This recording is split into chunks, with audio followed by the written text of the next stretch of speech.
गुरु मंत्र civil class में आप सभी का स्वागत है। तो चलिए आज के सेशन में हम लोग करेंगे कुछ खास और हम लोग बात करेंगे गुरु मंत्र के ही स्टूडेंट रह चुके, गुरु मंत्र सिविल सर्विसेज के जो स्टूडेंट रह चुके थे हमारे नीरज कुमार जी, उनसे बात करेंगे। नीरज कुमार जी ने क्वालिफाई किया है 67 बीपीएससी विद द पोस्ट। अभी वो एज असिस्टेंट प्लानिंग ऑफिसर काम कर रहे हैं। आप लोग यहाँ पीछे बैकग्राउंड में देख सकते हैं उनका रोल नंबर, ये सब कुछ है available and also the mains written answer by him, उनके अपने हैंड रिटन स्क्रिप्ट, ये सब आपको एप्लीकेशन पे मिल जाएगा। तो आज हम लोग बात करेंगे क्योंकि एग्जामिनेशन बहुत पास है और हम लोगों को जानने की जरूरत है कि किस स्ट्रैटेजी के थ्रू एग्जामिनेशन को अच्छे से क्वालिफाई करके अपना रैंक सिक्योर कराया जा सकता है और एक अच्छे पोस्ट को लिया जा सकता है। तो सबसे पहले हम लोग स्वागत करते हैं नीरज जी का। नीरज, आपका स्वागत है गुरु मंत्र सिविल सर्विसेज के चैनल पे। और कैसा लग रहा है आपको असिस्टेंट प्लानिंग ऑफिसर बनके? अच्छा लग रहा है क्योंकि जब 67th की तैयारी मैंने शुरू की थी तो मेरे पास ज़्यादा वक्त नहीं था। तो ये था कि जिस तरह से भी हो एक रैंक सिक्योर करना है और रैंक अच्छा तो हर कोई चाहता है और हम भी चाह रहे थे कि अच्छा रैंक ही मिले और उस हिसाब से मिला, तो अच्छा लग रहा है इसमें। तो नीरज, आप अपने सक्सेस का मतलब सक्सेस किसको डेडिकेट करना चाहेंगे? बेसिकली ये जितना सक्सेस होता है ना किसी एक पर्टिकुलर चीज़ का नहीं होता है, इसमें बहुत सारी चीज़ें होती है। जब हमारे पेरेंट्स हमें सपोर्ट करते हैं, जब हमारे जो गुरु होते हैं वो हमारा मार्गदर्शन करते हैं और आप जब मेहनत करते हैं, इन सब का कॉम्बिनेशन होता है कि आप सक्सेस करते हैं इस हिसाब से। ठीक है, तो ये बहुत अच्छी बात कही उन्होंने कि स्टूडेंट को अकेले ही नहीं लगना होता है, पेरेंट्स भी एक इन्वायरमेंट प्रोवाइड करते हैं स्टूडेंट को। अच्छे कोचिंग में जाएंगे, अच्छे टीचर से पढ़ेंगे तो जल्दी आपका सक्सेस रेट हो सकता है। तो चलिए हम लोग स्टार्ट करते हैं कि प्रीलिम्स, सबसे पहला तो स्टेज हमारा प्रीलिम्स ही होने वाला है। तो हम लोग लेकिन थोड़ा सा उसको थोड़ा ट्विस्ट भी देते हैं क्योंकि क्या है कि अभी फॉर्म भरने में भी बहुत सारे जो अभ्यर्थी जिनका फर्स्ट अटेम्प्ट होने वाला है उनसे फॉर्म भरने में भी दिक्कत, मतलब कहीं कहीं पे त्रुटियां हो सकती हैं। तो हम लोग एकदम स्क्रैच से स्टार्ट करेंगे। नीरज बताएंगे कि फॉर्म भरने टाइम में किस किस चीज का ख्याल रखना है और कौन कौन सा सर्टिफिकेट जो होता है वो आपको जुगाड़ करके अभी से रख लेना है। बेसिकली होता क्या है कि जब आप फॉर्म भर रहे होते हैं तो उस समय कैंडिडेट अवेयर नहीं होते कि क्या करना है क्या नहीं करना है। आप फॉर्म भरने से पहले सारे डॉक्यूमेंट्स एक बार देख लीजिए, उसमें जितने भी आपके नाम है या फिर पिताजी के नाम है, आपका एड्रेस जो भी है वो मैच करता है डॉक्यूमेंट से। दूसरा क्या है कि आपका जितना भी आप अगर आरक्षण के लिए जा रहे हैं तो आरक्षण से संबंधित जाति प्रमाण पत्र हो या आपका निवास प्रमाण पत्र हो, ये एकदम पहले से बना हुआ होना चाहिए। या एंट्री मिलेगा बना के सबमिट कर रहे, ईडब्ल्यूएस बना हुआ है, आप इसको पहले से बनवा के रखिए। कभी इसमें क्या होता है ना कि बीपीएससी फॉर्म भरने से पहले का ये सब प्रमाण पत्र डिमांड करता है, आपको उस हिसाब से तैयार होना चाहिए कि कम से कम हमारा आधार कार्ड। तो एग्जामिनेशन का जो डेट होगा उसका कट ऑफ डेट से या फिर फॉर्म भरने का? एग्जामिनेशन का डेट नहीं, जब आप फॉर्म भरते हैं ये नहीं कि एक बार अपना हो गए क्वालिफाई कर गए तब का सर्टिफिकेट अभी से ही जब कुछ चेंज होता है तो उस डेट के हिसाब से मांगा जाता है। लेकिन जब तक कोई परिवर्तन नहीं हुआ है उस समय में क्या होता है कि आपके फॉर्म भरने के डेट से पहले का सारा डॉक्यूमेंट होना चाहिए बना हुआ, तब जाके वो ज्यादा बेनिफिशियल होता है उसमें। हाँ, तो स्टूडेंट जो भी नए अभ्यर्थी हैं जो पहली बार 70th बीपीएससी को देंगे, आप लोग जरूर से अपना सर्टिफिकेट जो है उसको रेडी रखिएगा क्योंकि जैसे ही फॉर्म आएगा तो आप लोग फिर ऐसे जा रहे हैं अपना सर्टिफिकेट कलेक्ट करने, उतना टाइम नहीं रहेगा। अभी से आप लोग, क्या है कि जब इंटरव्यू का टाइम होता है तो लोग बहुत सारे क्वेरीज करते हैं कि क्या हमारा एनसीएल अभी का बना हुआ चलेगा कि नहीं चलेगा। तो उसके लिए इतना नहीं सोचना है। क्या है ना कि जब फॉर्म भरने से पहले तैयारी कर लीजिए कि हमको अपना आधार कार्ड पर अगर नाम वगैरह कहीं दिक्कत है उसको शुरू करवा लेते हैं, जाति प्रमाण पत्र बना के रख लेते हैं, जिनका एनसीएल लग रहा है एनसीएल बनवा के रख लेते हैं, जिनका ईडब्ल्यूएस लग रहा है ईडब्ल्यूएस बनवा के रख लेते हैं। इससे क्या होगा ना कि आपको किसी फालतू चीज के टेंशन में नहीं पड़ना होगा, आप बेवजह परेशान नहीं होंगे, रिजेक्शन का भी चांस नहीं होगा, कोई टेंशन है ही नहीं, आपको अलग से कोई क्वेरीज करना नहीं होगा। अभी समय है सबके पास में, ये चीज अवश्य से कर दो। ठीक है, फॉर्म भरने के बाद वाली जो स्टेज होती है वो होती है, मतलब तैयारी तो आप लोग फुल टाइम कर रहे होते हैं एक साल से, लेकिन ये जो लास्ट 30 डेज या फिर 45-90 डेज ऐसे जो होता है लास्ट मिनट का तैयारी, वो बहुत ज्यादा मायने रखता है। ये हम लोग जानेंगे नीरज से कि लास्ट के डेज में उनका क्या स्ट्रैटेजी था, क्या बुक लिस्ट उन्होंने फॉलो किया, कौन सा टेस्ट सीरीज लगाया, ये सब एक एक करके हम लोग अभी जानेंगे। तो प्रीलिम्स की तैयारी कैसे करते हैं नीरज? तो प्रीलिम्स की तैयारी क्या है ना कि हम नोटिफिकेशन निकलने का वेट नहीं करना चाहिए किसी को भी। आप एक समय सीमा अपने पास रख लीजिए कि इतने समय के बीच में हमको देख लेना है, जितना भी बेसिक चाहे आप एनसीईआरटी देख रहे हो, जो भी सोर्स आप फॉलो कर रहे हैं क्योंकि पहले से कोई ना कोई सोर्स आप फॉलो कर रहे होते हैं। अगर उसके हिसाब से आपका चल रहा है तो ठीक है, लेकिन इसमें एक अच्छी कोचिंग का गाइडेंस बहुत ज़रूरी होता है। बहुत ज़रूरी इसलिए होता है कि हमारे पास क्या है ना कि एक कहानी हमने एक दो छोटा सा शेयर करना चाहूँगा मैं। एक बार क्या था ना कि एक व्यक्ति को काम दिया गया कि 20 फीट का गड्ढा खोदना। उसने क्या किया कि 4-4 फीट का 5 गड्ढा खोद लिया। हालांकि मेहनत तो उसने वही किया, 20 फीट ही गड्ढा खोदा, लेकिन वो उसका लक्ष्य नहीं पूरा हुआ जो उसको दिया गया था। तो होता क्या है कि हम लोग बाजार में मिलने वाले कई सोर्स हैं, कभी ये ले लेते हैं, कभी वो ले लेते हैं। आज वीडियो देखा तो ये ले लिया, कल वीडियो देखा तो हमें किसी एक सोर्स पर बिलीव करना होता है और वो सोर्स सही हो। आप जितने स्टूडेंट्स ने एग्जाम कंप्लीट किया है, जितने टॉपर्स होते हैं, जो भी उनके इंटरव्यूज को सुनते हैं, आप समझ पाते हैं कि कहाँ हमको बिलीव करना है और करके उस एक सोर्स को फॉलो करना होता है। एक सोर्स को फॉलो कीजिए, वो ज़्यादा बेटर रहेगा मेरे हिसाब से। और आखिरी के समय में एक चीज़ होता है कि एक टाइम बाउंडेशन। अभी मैंने तैयारी के समय में भी देखा था और अभी भी इस चीज़ को फॉलो कर रहा हूँ कि आपके ऊपर टाइम बाउंडेशन का होना जरूरी है। मैंने एक शॉर्ट वीडियो देखा था यूट्यूब पर कभी, उसमें क्या था ना कि एक बोला गया कि आप ये काम करिए, वो आराम से गया, कोई सामान को उठा के लाए। फिर दूसरी बार उसको बोला गया कि आप इतने टाइम के अंदर लाइए। उस आदमी ने तेजी की और कोशिश किया कि जितना जल्दी हो सके उस सामान को लेके वापस आ सके। तो क्या होता है, जब आपके पास टाइम बाउंडेशन होता है तो आपका ध्यान भटकता नहीं, आपको पता था कितने समय में ये करना है। तो नोटिफिकेशन निकलने तक आपकी तैयारी ऑलमोस्ट हो जानी चाहिए। अगर नहीं होती तो आप उसको तीव्र गति से पूरा कर लीजिए और जब नोटिफिकेशन निकल जाए आप उसका रिवीजन एक टाइम बाउंडेशन में कीजिए कि इतने समय में हमें ये पोर्शन पूरा करना है, इतने समय में हमें ये चीज़ खत्म करना है। वो टाइम बाउंडेशन आपके तैयारी को, प्रिपरेशन की स्पीड को बढ़ाता है और ये चीज़ आपको इसका असर एग्जाम में देखने के लिए मिलेगा। इस तरह तो जैसे कि आप बोल रहे थे कि कोई ऑथेंटिक सोर्स या फिर ऑथेंटिक कोई कोचिंग हो उसको फॉलो करना चाहिए। तो देखिए यहाँ पे तो हमको लगता है कि बीपीएससी का तैयारी करने वाला हर एक बिल्डिंग में एक कोचिंग जरूर होगा पटना में, और भी बहुत बाहर भी ऐसा होगा, लेकिन पटना में तो ऐसा है कि बहुत सारे कोचिंग। तो ये जो एक मापदंड होता है, कैसे समझेंगे कि ये वाला कोचिंग अच्छा है और ये वाला कोचिंग नहीं अच्छा है, या फिर किसका मटेरियल पढ़ना है और किसका मटेरियल नहीं पढ़ना है? मेरा गुरु मंत्र सिविल क्लास ज्वाइन करने के पीछे एक मकसद क्या था कि हम क्या देख रहे थे, अभी कोचिंग में दो तरह का बात चल रहा है। एक होता है कि बने बनाए पैटर्न पे चलना और एक होता है क्रिएटिविटी को बढ़ाना। तो यहाँ पर जब मैंने थोड़ा सा क्वेरीज किया था, जिस चीज़ों को समझा था और जो मैंने एक्सपीरियंस किया, मुझे अच्छा ये लगा कि आपको जब मैंने पीटी दिया तो उस समय भी ये नहीं था कि आप एकदम कई कोचिंग्स के मैंने देखे थे नोट्स, ऐसा नहीं कहीं देखा था, टेस्ट सीरीज भी देखा था, वो जो बेसिक पैटर्न उस पर चले आए हैं। आप उसमें आप ज़्यादा से ज़्यादा 80%, 90% ला रहे हैं, उसमें खुश हो रहे थे हमारा अच्छा स्कोर जाएगा। बट जब मैंने यहाँ के टेस्ट को दिया तो मेरा उसमें अच्छा परसेंटेज नहीं आया, 50%, 55%। ये क्या है?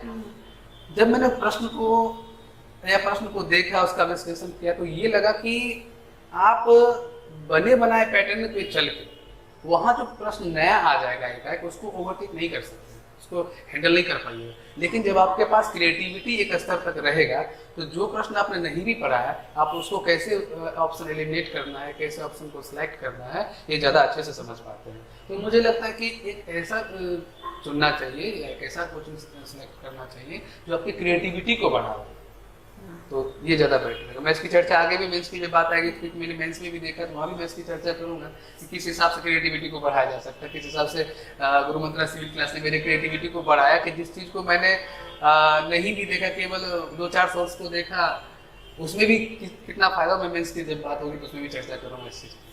तो बच्चे लोग बड़े भागते रहते हैं इसके पीछे कि बुक लिस्ट क्या होना चाहिए, कौन सा बुक पढ़े नहीं पढ़े, एनसीईआरटी को ज्यादा तवज्जो देना है कि नहीं, तो क्या है इसके पीछे? एनसीईआरटी क्या है ना कि एनसीईआरटी आपको प्रारंभ में पढ़ना होता है। आप नोटिफिकेशन निकल गया, आप फॉर्म भर के एनसीईआरटी नहीं पढ़ सकते, आपको एनसीईआरटी पहले पढ़ने का होता है। क्योंकि एनसीईआरटी क्या ना कि आप कई फॉर्म होते हैं, एक होता है कि समराइज एनसीईआरटी आता है कि आपको 6 से 12 का एक जगह मिल जाता है। एक क्या होता है कि आप सिक्स क्लास का बुक अलग पढ़ रहे हैं, 7th क्लास का बुक अलग पढ़ रहे हैं, उसमें काफ़ी ज़्यादा टाइम लगता है, वो समझने की चीज़ होती है।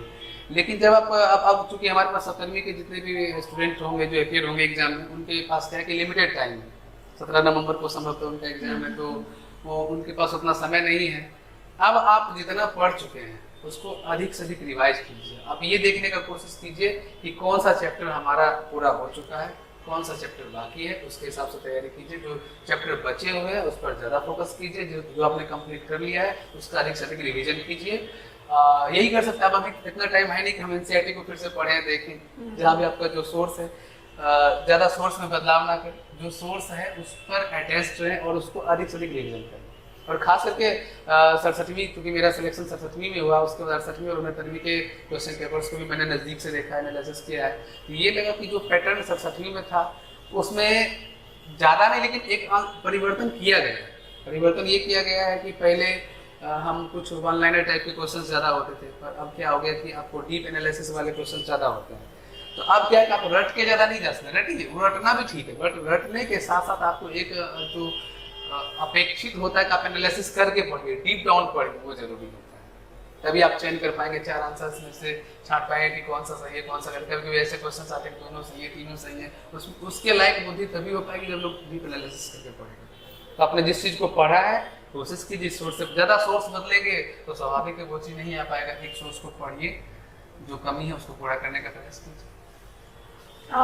मेरे समझ से कि बीपीएससी जो पर्टिकुलर बीपीएससी है, इसमें कुछ कुछ सब्जेक्ट है जिनका रोल प्ले ज्यादा होता है। जैसे कि बिहार स्पेशल है, जैसे बाकी बच्चे भी ऐसे होते हैं कि यूपीएससी के साथ साथ बीपीएससी कर रहे हैं, जिसमें हो गया ऐसे वाले। तो बिहार स्पेशल जो है वो अलग है और थोड़ा सा वेटेज वाइज थोड़ा डिफरेंट है बीपीएससी फ्रॉम अदर एग्जामिनेशन। तो आप उसको क्या बोलेंगे, किस तरीके से किसको ज्यादा फोकस करना है? अभी तक जो रहा था एक तरह से कोर टॉपिक कह सकते हैं हमारा, जितना भी प्रीलिम्स हुआ है अभी तक में, कि हमारे हिस्ट्री, मॉडर्न हिस्ट्री से ज़्यादा क्वेश्चंस रहते ही थे, साइंस से ज़्यादा क्वेश्चन रहते थे, करंट अफेयर के ज़्यादा क्वेश्चन रहते थे, और अभी बिहार स्पेशल्स होते। ये 4 मेन पोर्सन होता था कि आप हिस्ट्री में मॉडर्न हिस्ट्री को देख रहे हैं, करंट अफेयर को देख रहे हैं, आप साइंस को देख रहे हैं, आप बिहार स्पेशल को देख रहे हैं। इस सिनेरियो में ज़्यादा बदलाव नहीं आया और सब्जेक्ट के क्वेश्चंस बढ़े हैं, बट ज़्यादा चेंज नहीं आया। अभी भी आपको इन 4 जो कोर पार्ट्स हैं इनको पकड़ के चलना ही होगा। आप पढ़ रहे हैं तो आप मॉडर्न हिस्ट्री को डीप एनालिसिस करके पढ़िए ही पढ़िए। आप साइंस को भी पढ़ रहे हैं तो उसमें बायो को ज़्यादा एम्फेसिस करके पढ़िए ही पढ़िए बायो को। उसके बाद आप करंट अफेयर पढ़ रहे हैं तो आपको करंट अफेयर भी बिहार का, प्लस आप नेशनल इंटरनेशनल स्तर का सब देखते हैं, बिहार का भी करंट अफेयर इंपॉर्टेंट है। उसका बिहार स्पेशल में जो आप एकदम स्टैटिक बिहार का पोर्शन करते हैं वो भी करना जरूरी है। ये 4 पार्ट आपको पढ़ना ही पढ़ना है। पर अब इसके साथ क्या है ना कि अब इधर पॉलिटी हो गया, हमारा ज्योग्राफी हो गया, इन सब का भी रोल लगातार बढ़ता जा रहा है। आपको इस पर भी ध्यान देना है, बट ये जो पहले से 4 कोर पार्ट्स थे आपको उसको पकड़ के चलना ही चलना है। साथ में आपको पॉलिटी, ज्योग्राफी, इन सब पर भी ध्यान देना है। साथ में मैथ्स आपका अच्छा रोल प्ले करता है, मैथ्स के साथ साथ रीजनिंग है। आप प्रीवियस ईयर देख लीजिए या फिर कुछ यूट्यूब चैनल पर आप उस सब्जेक्ट का जो खास करके देखिए, मैथ में क्या था ना, रेशियो प्रोपोर्शन था, उसके बाद आपका एवरेज था, परसेंटेज था, इन सब चीज़ों को देखना है। अब तो रीजनिंग के क्वेश्चंस भी आने लगे हैं, आप रीजनिंग पर भी पकड़ रख सकते हैं। आप प्रीवियस ईयर देखिए, उसके हिसाब से रीजनिंग के जो चैप्टर है आप यूट्यूब से क्लियर कर सकते हैं। आपके पास कोई बुक है तो उससे क्लियर कर सकते हैं, ये आपका करना चाहिए। तो अभी क्या हुआ है कि नेगेटिव मार्किंग आ चुका है बीपीएससी में। तो पहले जैसा तो ऐसा नहीं है कि 150 रंग के आ जाना है ना। तो ऐसे में स्मार्टली बच्चा कैसे वो एमआर सीट को फिल करेगा या फिर कैसे वो अटेम्प्ट करेगा क्वेश्चन? मेरा मानना है कि जब आप क्वेश्चंस को बनाते हैं तो मैं जो तरीका अपनाता था ये करता था कि प्रश्न संख्या 1 से शुरू करता था और 150 पे चला जाता था पढ़ते हुए। जो क्वेश्चंस ऐसा नहीं कि आपको नहीं आएंगे, आप जब अंदर एग्जाम देने जाएंगे तो 45-50% क्वेश्चन आपको आएंगे ही आएंगे, बात छोड़ रहता है, आपको उतना आएगा ही आएगा। आपने अगर अच्छे से तैयारी की है, आपने ध्यान दिया बीपीएससी को अपने प्रायोरिटी में रखा हुआ है, तो आपको 45-50% तो ये है कि आपको मतलब जान लीजिए आप आ रहा है, आप गए उसको लिख दिए, तो आप पहले सेशन में उसको बना लीजिए। आपको एक थोड़ा सा अंदाजा आ जाएगा कि हमने इतना बना लिया, 45-50% हमारा श्योर हो गया। अब उसके बाद जब आप आगे बढ़ेंगे तो जो क्वेश्चंस आप जान रहे कि जिसमें हम 2 ऑप्शंस को एलिमिनेट कर पा रहे हैं, 2 ऑप्शंस बचे, तो उसमें आपको जो सही लग रहा है उसमें आपको जाना ही जाना है। क्योंकि ऐसा ना नेगेटिव मार्किंग वाला में क्या है कि आप जितना जान रहे हैं उतना ही बना के छोड़ दीजिएगा तो रिजल्ट तो ऐसे भी नहीं होना है। आपको रिस्क तो लेना ही पड़ेगा। रिस्क कहाँ लेना है? जिसमें आप सबसे ज्यादा क्लोज जा पा रहे हैं, कि दो चार ऑप्शन हैं, दो को हमने छांट दिया, दो एकदम आसपास के बच रहे हैं, जिसमें आपको बेस्ट रिलीफ लगता है उसके साथ जाना ही होगा। जो आप रिलेट कर पा रहे हैं, आपने पढ़ा, अपनी नजर के सामने से कभी एक दो बार क्वेश्चन आया गया है, तो कहीं ना कहीं आपका बेस्ट रिलीफ होगा। कभी कभी ऐसा होता है कि विद्यार्थी एक विद्यार्थी एग्जाम हॉल में होते हैं, तो उसमें क्या होता है ना कि एक आपका सेंस कहता है कि ये आंसर होगा, तो आप उसको भी ध्यान में रखिए। अगर आप कंफ्यूज हो रहे हैं तो सेंस में डाल सकते हैं, बेटर ऑप्शन रहता है। बट स्टिल तैयारी करना इज द बेस्ट ऑप्शन, आपको आना चाहिए accurately, that is the thing. अच्छा, ये चीज बताइए कि बच्चे लोगों को टेस्ट सीरीज से मतलब ऐसा है कि बहुत लोग ऐसे करते हैं कि एग्जामिनेशन आएगा तब टेस्ट सीरीज लेंगे। टेस्ट सीरीज का आपके हिसाब से क्या भूमिका रहा है? इसमें मेरा मानना है कि टेस्ट सीरीज आपको थोड़ा पहले शुरू करना चाहिए, क्योंकि होता है कि जब एग्जाम डेट आ जाता है उस समय जब आप टेस्ट शुरू करते हैं तो आपको टेस्ट सीरीज का फायदा क्या है ना कि आपको अपनी कमजोरी के बारे में पता चलता है, आपको अपनी मजबूती के बारे में पता चलता है कि हम कहाँ पर स्ट्रॉन्ग हैं, कौन सा पोर्शन ऐसा जिसको हम अच्छे से क्लियर कर पा रहे हैं, कहाँ बार बार अटक जा रहे हैं, तो आपको सुधार करने का मौका मिलता है। अगर आपके पास समय ही नहीं होगा तो फिर उसको सुधार कैसे कर पाएंगे? अभी जैसे कि क्या है, 17 नवंबर को एग्जाम होना है, अभी हम सितंबर में है बात कर रहे हैं, अभी से टेस्ट सीरीज लगाना शुरू करना चाहिए। आप दिन का एक हिस्सा ऐसा निकालिए जिसमें 2 घंटे के लिए आप टेस्ट सीरीज के लिए बैठिए, टेस्ट सीरीज दीजिए, ताकि आपको पता चलेगा कि आपका कौन सा पोर्शन कमजोर है, कौन सा पोर्शन स्ट्रॉन्ग है। उस स्थिति में आप वहाँ सुधार कर पाइएगा। आपके पास एक समय होगा कि हम हर रोज एक दिन का एक भाग निकाल के उसको मजबूत कर सकते हैं, जो हमारा ऑलरेडी मजबूत है उसको कंटिन्यू कर सकते हैं। इसके लिए टेस्ट सीरीज समय रहते शुरू करना चाहिए। 2-2.5 महीने आपका बचा है तभी से ठीक है, प्रेशर नहीं होना चाहिए, बट एक दिन में एक टेस्ट सीरीज लगाइए।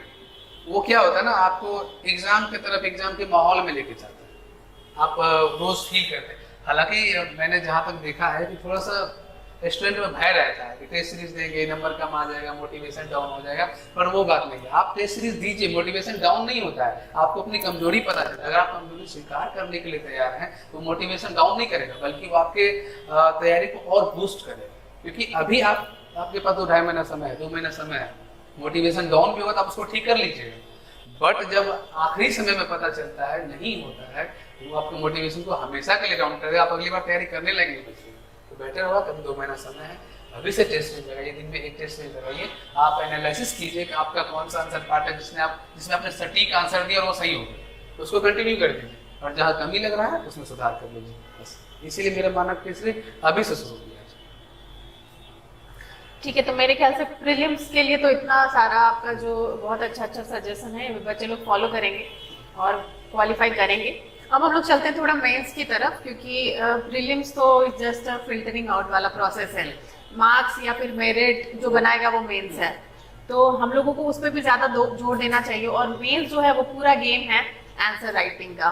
तो आंसर राइटिंग पे आपका क्या ओपिनियन है, बच्चों को क्या करना चाहिए? पहले मेरा भी मानना था, जब मैंने 1-2 पीटी दिया था बीपीएससी का, तो उस समय मेरा पीटी नहीं हुआ। उसमें रीजन था कि मुझे लगता था कि पूरा का पूरा पीटी का ही तैयारी पहले किया जाए, मेंस को नहीं देखा जाए। हाँ, अभी भी हम देखते हैं बहुत सारे मैक्सिमम बच्चे ऐसे जो बस उन्होंने फॉर्म भरा और पीटी में लगे हुए हैं। जबकि जब मैंने गुरु मंत्रा ज्वाइन किया तो वहाँ पर सर चंद्रशेखर सर का जो सलाह रहा था मेरे लिए, वो ये रहा था कि आप पीटी दीजिए, पर 1 घंटा या 1.5 घंटा ही पीटी के साथ साथ आप मेंस के लिए भी जाइए। इसलिए कि कल को जब आपका सिलेक्शन हो जाता है तो सबसे बड़ी समस्या होती है कि पीटी और मेंस का पैटर्न अलग अलग है। पीटी में जहाँ आप मल्टीपल चॉइस क्वेश्चन करके आगे बढ़ जाते हैं, पास हो जाते हैं, लेकिन मेंस में आपको लिखना होता है। बट जब आपने लिखने की कोई तैयारी की ही नहीं, जब आपके पास 2-2.5 महीने 3 महीने का समय रहता है, 1 महीने समय तो लोग को ये जानने में निकल जाता है कि करना क्या है, बचते हैं 2 महीने, वहीं पर बच्चे छट जाते हैं, उनका मेंस नहीं हो पाता है। और जितने भी होशियार बच्चे हैं जो खास करके पढ़ने में ठीक ठाक होते हैं, जो बीपीएससी ऑलरेडी दे चुके हैं फिर दोबारा देते हैं, उन लोगों को पता होता है, वो सीक्रेट को जानते हैं कि तैयारी जो होती है मेंस की पीटी के साथ ही शुरू कर देनी चाहिए, और इस तरह से शुरू करना चाहिए कि वो आपके पीटी में भी बूस्ट करता है। ऐसा नहीं कि मेंस का पढ़ाई हमने किया वो किसी काम नहीं है। आप जब आंसर राइटिंग करते हैं तो किसी चीज को एनालिसिस करते हैं, एनालिसिस करके उसके इंट्रोडक्शन पार्ट को जानते हैं, उसके बेनिफिट्स को जानते हैं, कहाँ वो रूट लैग कर रहा है किसी में वो जानते हैं, आप अपने ओपिनियन को लिखते हैं, तो आप एक वाइड एस्पेक्ट, जो वाइड एरिया होता है उस वाइड डायमेंशन में सोचते हैं। और जो ये जो वाइड डायमेंशन में सोचने की बात होती है, ये आपके पीटी में भी बूस्ट करता है, ये आपके पीटी के स्कोर को भी बढ़ाएगा। अब मेंस की तैयारी तो आप ऑलरेडी कर चुके हो, इससे फायदा क्या होता है, अगर आपने पीटी के साथ मेंस की तैयारी शुरू कर दी तो पीटी हो गया। पीटी होने के बाद आप कंफ्यूज नहीं रहेंगे कि हमको करना क्या है, बिकॉज आपने वो रास्ता देख लिया है। मेंस की तैयारी हम पहले से करते आ रहे हैं, आपको केवल उसको कंटिन्यू करना होता है। अब क्या पीटी का बोझ हट गया, आपने मल्टीपल चॉइस क्वेश्चन को पढ़ना बंद कर दिया, अब आप पूरा दिन दे पा रहे हैं मेंस के लिए। और जब पूरा दिन मेंस के लिए होगा, आप उस चीज को 2 महीने 3 महीने पहले से जान रहे हैं, तो स्वाभाविक सी बात है आपका स्कोर अच्छा करेगा। और वही स्कोर, चूंकि मेंस का स्कोर आपको मेरिट में लाता है, आपका इंटरव्यू भी एक पार्ट होता है, लेकिन मेंस का स्कोर ज्यादा मायने रखता है। क्योंकि अगर आपका इंटरव्यू क्या है ना, कि वो आपके तैयारी और लक का दोनों का मिक्सचर होता है। आपने तैयारी किया है, आपका लक भी आपका साथ गया तो अच्छा स्कोर आ जाता है। कभी कभी ऐसा होता है कि आपने अच्छी तैयारी की, कुछ क्वेश्चंस ऐसे आ गए जो आपके आउट ऑफ माइंड आ गए, आपने जवाब ढंग से नहीं दिया, बेशक आप बहुत अच्छे स्टूडेंट रहे पर आपने जवाब अच्छे से नहीं दिया, तो वहाँ पर आपका स्कोर कम हो जाता है। तो वहाँ आपका डिफेंड करता है मेंस का स्कोर। तो इसीलिए मेरा इसमें एक स्पष्ट बात यह है कि आप ये ऐसा कभी मत सोचे कि पीटी है, पीटी एग्जाम है तो पहले मैं पीटी क्वालिफाई कर जाऊंगा फिर मेंस की तैयारी शुरू करूंगा। तो आप डेफिनेटली मान के चलिए कि 90% बच्चे ऐसे जो क्वालिफाई नहीं कर पाते मेंस में, तो आपको हर हालत में मेंस पीटी के साथ साथ मेंस का तैयारी करना होगा, जिससे आप मेंस से यूज टू भी हो जाएंगे और पीटी का स्कोर भी अच्छा जाएगा। और जब मेंस की बारी आएगी तो आपके पास पहले से काफी ज्यादा अनुभव होगा और मेंस निकलने के चांस बहुत ज्यादा। और स्टूडेंट जो भी बीपीएससी की तैयारी कर रहे हैं 78 बीपीएससी की, आप लोगों के लिए ये इन्फॉर्मेशन है कि गुरु मंत्रा सिविल सर्विस के वेबसाइट पे आंसर राइटिंग प्रोग्राम डेली होता है। एक क्वेश्चन दिया जाता है, कुछ कीवर्ड्स दिए जाते हैं और उस कीवर्ड्स के बेसिस पे आपको आंसर फ्रेम करना होता है। आपका आंसर आपके सामने चेक किया जाता है और आपको रिव्यू दिया जाता है, सो दैट कि आप लाइव उसको इम्प्रूव कर सके। इस मामले में मैं एक चीज कहना चाहूंगा कि जब मैंने गुरु मंत्रा ज्वाइन किया था मेंस के टाइम में, मेरा प्री हुआ फिर मेंस के लिए यहाँ आया, मेरे पास ज़्यादा समय नहीं था, तो उस समय मैंने 2 चीज़ों पर खास करके देखा। क्योंकि कई जगह ऐसा क्या होता है ना कि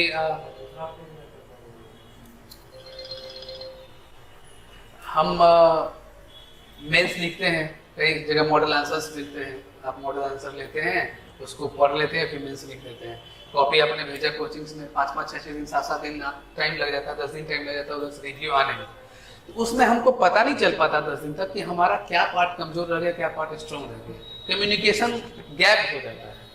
बट मुझे तो यहाँ मिला वो ये था कि सेम डे में हम कॉपी लिखते थे, सेम डे में हमें रिव्यू मिल जाता था। और सबसे बड़ी बात है कि मेरे क्रिएटिविटी को बढ़ाया, क्रिएटिविटी को ये बढ़ाया कि हमें वो मॉडल आंसर्स नहीं दिए, ये कहा गया कि आप आंसर्स को खुद ढूंढो। उससे क्या होता है, जब हम आंसर को खुद ढूंढते हैं हमारा क्रिएटिविटी लेवल हाई हो जाता है, हमारा सोचने का डायमेंशन बढ़ जाता है। इसका परिणाम मैंने ये देखा था कि ऑप्शनल में मैंने बहुत कम बहुत क्लास ना के बराबर किया था। मैंने GS1 और GS2 की तैयारी की थी, उसमें ऑप्शनल का तैयारी नहीं कर पाया था। बट मैंने जो बुकलेट पढ़े, कुछ मटेरियल्स जुटाए, उसके ये जो हमने सीखा क्रिएटिव होके लिखना, इसका फायदा हमको ऑप्शनल में जाके मिला। मेरा बिना तैयारी का ऑप्शनल नंबर अच्छा था, 180 प्लस नंबर। तो ये था कि आप जब भी मेंस की तैयारी करें तो आप ये ध्यान दीजिएगा कि सबसे ज्यादा जरूरी होता है आप रटे रटाए या फिर बने हुए मॉडल आंसर्स की तरफ ज्यादा आकर्षित नहीं होंगे, आप स्वयं से आंसर खोजिए। और ये चीज मुझे मेरे गुरु मंत्रा सिविल क्लास में मुझे सिखाया गया था, आप आंसर स्वयं से खोजिए। जब आप स्वयं से आंसर खोजते हैं, आप सोचने का डायमेंशन बढ़ाते हैं, आप ज़्यादा क्रिएटिव होते हैं, आपके लिखने में वो चीज़ आ जाती है कि कल को ऐसा क्वेश्चन हो जो आपके आउट ऑफ माइंड आ गया, थोड़ा सा भी आप उसके बारे में जान लें तो आप आंसर को बेहतरीन तरीके से लिख सकते हैं। ये जरूरी है, रटे रटाए आंसर्स की तरफ ज़्यादा नहीं जाना। आप जान ही रहे 68वीं और 69वीं में पैटर्न चेंज हो रहे हैं। इसमें क्या है ना कि आपको बने बनाए तरीके पे चलने के लिए नहीं कहा गया, या फिर ऐसा कुछ क्वेश्चंस नहीं बनाया गया कि आप बने बनाए ढांचे पे चल रहे हैं, हो रहा नहीं। यहाँ पर क्रिएटिविटी को बढ़ाया गया, ऑप्शनल भी वेटेज ऑप्शनल को वो बना दिया गया कि आप उसमें केवल क्वालिफाई करिएगा। मल्टीपल चॉइस क्वेश्चंस पे आप उसके पे ऐसे इंट्रोड्यूस हुआ। ऐसे का क्या है ना कि आपके पास 1-2 लाइन होता है और आप उसको अपने डायमेंशन में फ्रेम करते, क्वेश्चंस के आंसर जितने उसको फ्रेम करते, जब तक आपके पास सोचने का अपना तरीका नहीं हो।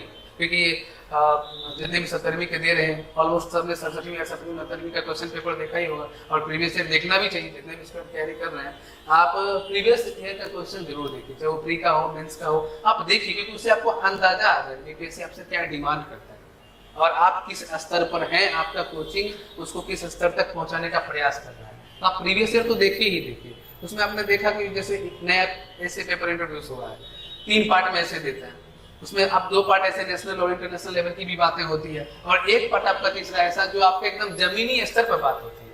कोई एक लोकल या रीजनल कह सकते हैं मुहावरा दे दिया जाता है, आपको उसे समझना होता है। जब तक आप उसके किसी पार्ट को समझिएगा नहीं, जब तक आपके सोचने का डायमेंशन बड़ा होगा नहीं, आप उस ऐसे को कैसे लिख पाइएगा। इसलिए मेरा मानना है कि जो मैंने यहाँ पर सीखा वो ये सीखा कि क्रिएटिविटी सबसे बड़ी बात होती है। आपको मॉडल आंसर्स नहीं मिले, मुझे खास करके मुझे तो मॉडल आंसर्स नहीं मिले, कुछ हिंट मिले गुरु मंत्रा से क्लास के जो ऐप है, ऐप पर हमें बहुत सारे ब्लॉग्स मिले, उसके बेस पर हम अपना आंसर खुद तैयार कर रहे हैं। तो उससे क्या हुआ कि जो क्वेश्चन ऐसे थे जो एकाएक हमारे नजर के सामने आ जाता, तो उससे घबराने की जरूरत नहीं थी। आप में क्रिएटिविटी है, थोड़ा भी आप समझ पा रहे हैं, उसको बढ़िया से फ्रेम कर पाते हैं, आपका मेंस में नंबर अच्छा खासा। जैसे आप बोल रहे हैं कि आप गुरु मंत्र सिविल सर्विसेज के स्टूडेंट रह चुके हैं, तो यहाँ का जो कंटेंट है, लाइक हमारा जो पोस्टल सर्विसेज है वो बहुत ज़्यादा बच्चों में पॉपुलर है, और आंसर राइटिंग, 2 चीज़ तो गुरु मंत्र सिविल सर्विसेज का बहुत पॉपुलर है। बट आपसे जानना चाहते हैं कि ये आपको कितना लाइन टू लाइन प्रिपरेशन कराने में हेल्प किया, या फिर आपको भटका के रख दिया? पहली बार क्या था, जब मैंने पहली बार देखा था तो मैंने और कई सारे यूट्यूब चैनल को फॉलो किया हुआ था, कई सारे बुकलेट्स वगैरह और मंगाया हुआ था, तो मुझे लगा ये कितना भारी आउट ऑफ सिलेबस ले जा रहे हैं क्या। क्योंकि यहाँ क्या है ना, एक उस स्तर से तैयार किया गया था प्रश्न कि आपके सामने में कोई ऐसा चीज आ जाए जो आपने नहीं पढ़ा हो, तो आप उसको टैकल कर सकें। तो मुझे लगा ये बहुत मतलब अलग ढंग का क्वेश्चन पेपर है, ये जितना मटेरियल उपलब्ध कराया जा रहा है हाई लेवल का है। बट जब मैंने उसे पढ़ा, रिजल्ट को देखा, तो लगा नहीं वही चीज जरूरी था। क्या है ना, बट यहाँ पे क्या होता है कि कुछ नए बच्चे आते हैं, वो बोलते रहते हैं कि ऐसा तो क्वेश्चन ही नहीं आया, तो उन लोग को अडॉप्ट करने में बड़ा दिक्कत हो जाता है। तो वो थोड़ा प्रकाश डाल दीजिए इस पे। क्या चाहते हैं कि बच्चे क्या चाहते हैं ना कि पीछे 60-62 में क्या क्वेश्चन पूछा गया वैसा ऑनलाइन याद करके चले जाएंगे, हो जाएगा, बट ऐसा होता नहीं है। या फिर जो क्वेश्चन आने वाला है वही हम लोग दे दें, तो ये तो पॉसिबल नहीं है कि हम लोग क्वेश्चन नहीं सेट कर रहे। क्या करता है ना, आपको उस हिसाब से तैयार करता है कि आपके पास जो क्षमता है उसके हिसाब से आप तैयार हो ही रहे, बट आपकी कैपेसिटी से बाहर भी कोई चीज आती है तो आपको उसके लिए तैयार करना होता है खुद को। ये कोचिंग मैंने खास करके ये चीज यहाँ से सीखा, यहाँ देखा भी, तो मुझे भी पहली बार देखने के बाद लगा नहीं है भारी, लेकिन मैं सबको सजेस्ट ये करूँगा कि आप भारी पर मत जाइए। कंटेंट का मतलब ये होना चाहिए कि आपको रटा रटाया चीज नहीं सिखाया जाए, आपको इतना क्रिएटिव बनाया जाए। मैं बार बार क्रिएटिविटी पे फोकस कर रहा हूँ, आप अपना इस तरह से सेल्फ सफिशिएंट हो सकिए कि आपके सामने में कुछ नया चीज भी आ जाए। क्योंकि जब एग्जाम हॉल में आप जाते हैं, तैयारी करते हैं, वो एक अलग माहौल होता है। आप जब एग्जाम हॉल में आते हैं तो अलग माहौल होता है, वहाँ आपके पास 2 घंटे में आपका करियर डिसाइडर, वो जो 2 घंटा होता है आपका करियर डिसाइडर होता है, उसमें आपको सोचना। अगर आप पहले से लायक होकर नहीं जाएंगे, आप उस हिसाब की कैपेसिटी लेके नहीं जाएंगे, तो वहाँ पर आपका करियर वहीं खत्म हो जाता है। हर साल निराश नहीं होना होता, हमें सेलेक्ट होना होता है, अपनी सेवा देनी होती है, अपने सपने पूरे करने होते हैं। तो जरूरी है कि आप इस चीज़ को जानिए कि अपने स्तर को बढ़ा के देंगे। और इसमें गुरु मंत्र सिविल क्लास ने जो मुझे दिया है उसका परिणाम है कि आज मैं अपने मुकाम को प्राप्त किया। मैंने नीरज का कहना ये है कि देखिए बिहार हमारा जो स्टेट है ना, ये डिजास्टर में बहुत ज्यादा, अर्थक्वेक भी आ सकता है यहाँ पे, फ्लड हम लोग देखते हैं कि नॉर्थ पार्ट में, साउथ पार्ट में ड्रॉट का समस्या है। तो स्टूडेंट जब आप बीपीएससी ऑफिसर बनना जा रहे हैं, तो आप लोग को डिजास्टर मैनेजमेंट आना चाहिए। इन केस की कोई क्वेश्चन आउट ऑफ सिलेबस तो नहीं, बट थोड़ा सा आगे लेवल का पूछ दिया गया, तो आप लोग वहां से ये नहीं कि एकदम छोड़ के आगे क्वेश्चन ही नहीं अटेम्प्ट किए, क्या है नहीं समझ में आ रहा, ऐसा कुछ तो लिख के आए जिसमें आप लोगों को मार्क्स आ जाए और आप बाकी लोगों से थोड़ा आगे निकल के अपना मेरिट में पोजीशन बना ले। ये चीज हमारे लिए जरूरी है कि आपका कोचिंग आपके क्रिएटिविटी लेवल को आगे बढ़ाए। मैंने बार-बार एक चीज फोकस एक वर्ड पे जोर दिया, क्रिएटिविटी। आप उस पर जरूर जाइए, अपने अंदर का जो आपका प्रतिभा होता है उसको निखारने में वही चीज मदद करता है। आप उसको जरूर एकदम अपने जीवन में इतने क्रिएटिव होइए कि आपका कोचिंग आपको नहीं कहता उंगली पकड़ के चला रहा है तो आप एकदम दौड़ना सीख जाएगा। ऐसा जरूर होना चाहिए। या फिर एक बार 70th का कोई प्रिपरेशन कर रहा है फर्स्ट अटेम्प्ट में, इनकेस आपका इस बार नहीं हो रहा है, तो 71वीं में भी आप आंसर राइटिंग इस तरीके से गुरु मंत्रा के साथ पढ़ाई किए हो 70वीं में, कि आपको 71वीं में कुछ करने का जरूरत नहीं है, वही आपको काम आ जाएगा। तो वो वही चीज होता है कि फाउंडेशन आपको मजबूत करना होता है। चलिए हम लोग थोड़ा सा ये भी क्वेश्चन पूछ रहे थे, बहुत सारे बच्चे जो होते हैं उनका मैथ्स स्ट्रॉन्ग नहीं होता है, और स्टैटिस्टिक्स जो है वो बहुत मेजर रोल प्ले करता है बीपीएससी के एग्जामिनेशन में। तो इसको कैसे प्रिपरेशन करना था? तो पहले क्या था, तो पहले 10 के 10 प्रश्न मैथ से ही होते थे, तो उस समय में क्या नहीं, मेंस वाले मेंस में जीएस पेपर अच्छा, में मैथ स्टैटिस्टिक्स मेंस के लिए, तो मेंस के लिए क्या है ना कि आप जब उसमें 3-4 टॉपिक्स ऐसे हैं जिसका बेसिक पकड़ आपको अच्छा होना चाहिए, चाहे एवरेज, जिसमें कुछ एक एवरेज है, एक परसेंटेज है, एक रेशियो है, और थोड़ा सा प्रॉफिट एंड लॉस टाइप का कुछ 3-4 टॉपिक ऐसे हैं जिसका बेस आपका स्ट्रांग होना चाहिए। इसके लिए क्या है ना कि आप कई सारे यूट्यूब चैनल भी हैं जिस पर देख सकते हैं, आप अपने क्लास से गाइडेंस ले सकते हैं, और उसके बाद जब इन सबों का बेस आपका स्ट्रांग होगा तो प्रीवियस सेट आप स्टार्ट कीजिए, उसको बनाइए और बना के देखिए कि हम किन जगहों पर अटक रहे हैं। क्योंकि आप जब एग्जाम में जाते हैं तो आपके हाथ में कैलकुलेटर होता है, आपको कैलकुलेशन की समस्या नहीं है कि आपको वहाँ कैलकुलेट अलग से करना पड़ेगा, कैलकुलेटर होता है, बस आपको प्रोसेस की समझ होनी चाहिए, ये चीज़ इस प्रोसेस से बनता है। अगर हम परसेंटेज निकालेंगे, कंपेयर करके निकालेंगे, तो उसको इस प्रोसेस से निकाला जा सकता है। आपको प्रोसेस पे पकड़ बनाना है, क्योंकि कैलकुलेशन आप कैलकुलेशन नहीं करने वाले हैं, उसके लिए आपके पास ऑलरेडी कैलकुलेटर होगा, आप उससे कैलकुलेशन कर लेंगे, बट आपके पास क्या होना चाहिए, उस प्रोसेस की समझ होनी चाहिए कि ये हाँ इस चीज़ को इस तरह से पढ़ाया जा सकता है। प्रीवियस सेट से स्टार्ट कीजिए, उन 4 बेसिक चैप्टर्स जिसके बारे में मैंने बताया उसका समझ होना चाहिए, उसका प्रीवियस सेट से स्टार्ट कीजिए। उससे ज़्यादा आपके पास समय है तो आप मार्केट से कोई बुक ले सकते हैं, उसके साथ जा सकते हैं।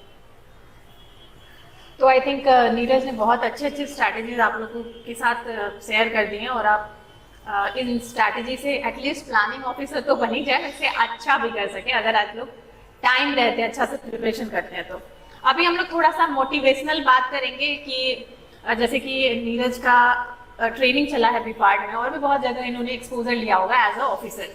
तो एक नॉर्मल स्टूडेंट जो अभ्यर्थी है, और जब वो ही स्टूडेंट ऑफिसर बन जाता है, तो क्या चेंजेस आता है, उसको क्या एक्सपोजर मिलता है, ये हम लोग जो प्रैक्टिकल इनका अभी नॉलेज या फिर एक्सपोजर है या एक्सपीरियंस है, उस चीज पे हम लोग आते हैं। दरअसल ये एक अलग अलग दुनिया सी होती है। जब आप स्टूडेंट होते हैं तो एक सीमित कमरे में आपकी पढ़ाई होती है, सीमित जगह जाना होता है, कई चीज़ें छूटती है, लेकिन जब आप एक ऑफिसर के रूप में ट्रेनिंग के लिए जाते हैं तो वहाँ माहौल अलग होता है। आपको सुबह जगना होता है, बीपार्ड का एक शेड्यूल रहा है कि आपको सुबह जगना होता है, पीटी करना होता है, एक सीमित समय में आपको ब्रेकफास्ट लेना है, फिर सुबह 8:30 से लेकर आपको शाम के 6:30 तक आपको क्लास करना होता है, उसके बाद आपका जिम योगा का सेशन होता है, और देन आपको रात्रि में डिनर के बाद फिर आपको एक असाइनमेंट मिलता है, असाइनमेंट करने के बाद ही आप फ्री होते हैं। तो एक अलग तरह का होता है। हर मंथ आपका एक एक्सपोजर ट्रिप होता है, आप भारत के विभिन्न राज्यों में एक्सपोजर ट्रिप के लिए जाते हैं, वहाँ से प्रशासनिक गुण सीखते हैं, तो एक अलग लेवल का ही चीज़ होता है वहाँ पर। आप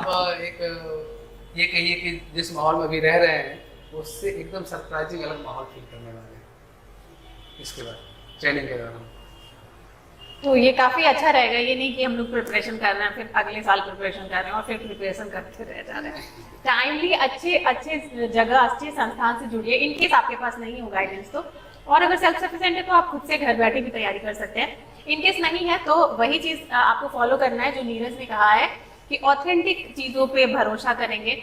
क्वेश्चन या टेस्ट पेपर कैसे अच्छा है ये आप प्रीवियस ईयर क्वेश्चन को देख के उसका आकलन कर सकते हैं कि कौन सा अच्छा है, कौन सा टाइमली कराता है, और इस तरीके से आप तैयारी कर सकते हैं। और बाकी आपको क्या करना है, गुरु मंत्र सिविल सर्विसेज का जो एप्लीकेशन है जो कि आपको गूगल प्ले स्टोर पे मिल जाएगा, वहाँ पे बहुत सारे फ्री ऑफ कॉस्ट ब्लॉग्स हैं, बहुत सारा टेस्ट मटेरियल, बहुत सारा कुछ फ्री है, तो वो उसके साथ भी आप प्रैक्टिस कर सकते हैं। लास्ट हम लोग नीरज से पूछेंगे कि लास्ट टाइम में क्या तैयारी और ऐसा क्या है जो कि एक स्टूडेंट फेल हो जाता है और एक स्टूडेंट पास हो जाता है, और उसके बाद हम लोग इस इंटरव्यू को क्लोज करेंगे। देखिए लास्ट तो मेरा सब लोगों से यही कहना होगा कि कई बार होता क्या ना कि हमने इसके बारे में पहले ही बोला कि जब मैंने गुरु मंत्र के सोर्स में देखा था तो मैं भी पहली बार घबरा गया था कि ये थोड़ा हार्ड लग रहा है मुझे। पहले इतने बने बनाए जो मिले थे उसमें थोड़ा इजी लेवल का होता था। आप एग्जाम हॉल में जाके वहाँ के प्रश्नों को देख के घबराने से बेटर है कि आप 2 महीना पहले घबरा जाए। इससे क्या होगा कि आप यूज टू हो जाएंगे पहले से अच्छे मटेरियल को पढ़ने के बाद। एकाएक आपको एग्जाम हॉल में प्रेशर फील करना नहीं पड़ेगा, आप उसके लिए एकदम खुद को तैयार पाइएगा। एक वो बात होगी, और दूसरा क्या है कि अब जब नोटिफिकेशन निकलने का टाइम आ गया है, उसके बाद फॉर्म भराएगा, उसके बाद आप एकदम रिविजन मोड पे चले जाइए। एक सोर्स को 1 से 2 सोर्स से ज़्यादा नहीं होना चाहिए, उसको एकदम रिपीट मोड पे पढ़िए, अपनी समझ को इस स्तर का बना लीजिए, आप वहाँ जाके एक बार एग्जाम क्रैक कर सकते। क्योंकि होता क्या कि मार्जिन ज़्यादा का नहीं होता है, 2 से लेके 5 नंबर के बीच का मार्जिन होता है, उसमें बहुत सारे स्टूडेंट होते हैं। कोई ऐसा नहीं है कि जो फेल हो गया वो सक्षम नहीं है, जो पास हो गया वो बहुत ज़्यादा सक्षम है। 1-2 नंबर का मार्जिन होता है। मान के चलिए कि 85 अगर कट ऑफ है, जिनका 84 है वो सेलेक्ट नहीं होते और जिनका 85 है वो पास हो गए। तो इसका मतलब ये नहीं है कि जो 85 वाले वो बहुत ज़्यादा एकदम से मतलब सफेद बहुत ज़्यादा उनमें क्षमता ज़्यादा है और 84 वाले में क्षमता कम, ऐसा नहीं है। तो आपको करना ये है कि टू द पॉइंट रहिए, सही मटेरियल के साथ रहिए, एक मटेरियल या 1 से 2 सोर्स को बार बार रिवाइज कीजिए और पूरा फोकस होकर तैयारी कीजिए, यही आपको आगे बढ़ाएगा। और हाँ, केवल इजी मटेरियल के सहारे मत चलिए, कोशिश कीजिए कि अच्छे मटेरियल से पढ़िए और अंतिम समय में आपको एग्जाम हॉल में ऐसा ना हो कि प्रेशर ज़्यादा फील, पहले से ही अच्छे मटेरियल को पढ़ें, ये जरूर कहिए। ठीक है, तो एवरीवन हम लोग नीरज आपका यहाँ पे आने के लिए धन्यवाद। आप ऑफिसर होके भी यहाँ पे आ रहे हैं और स्टूडेंट का मनोबल बढ़ा रहे हैं और उनको गाइड कर रहे हैं, उसके लिए बहुत बहुत बहुत धन्यवाद। और आगे भी हम लोग नीरज से, जैसे कि आप लोगों का इन केस आप लोगों का कोई डाउट क्वेश्चन छूट गया तो आप लोग यहाँ पे कमेंट सेक्शन में पूछ सकते हैं। इन केस फिर जब भी नीरज को टाइम आएगा वो आप लोग को ऐसे ही आके गाइड करते रहेंगे और मनोबल बढ़ाते रहेंगे। आज के लिए हम मेरा सहयोग रहेगा सबको, और 7वीं की जितने भी तैयारी कर रहे हैं सही सोच से तैयारी कीजिए, अच्छे स्ट्रेटजी से तैयारी कीजिए। निश्चित रूप से मेरा शुभकामनाएं आपके साथ में कि सब सिलेक्ट हुए, आए, एक अच्छा एक्सपोजर मिलता है, बिहार के शासन को संभाली। Thank you. अच्छा, तो यहीं पे हम लोग क्लोज करते हैं session. Thank you, thanks for watching.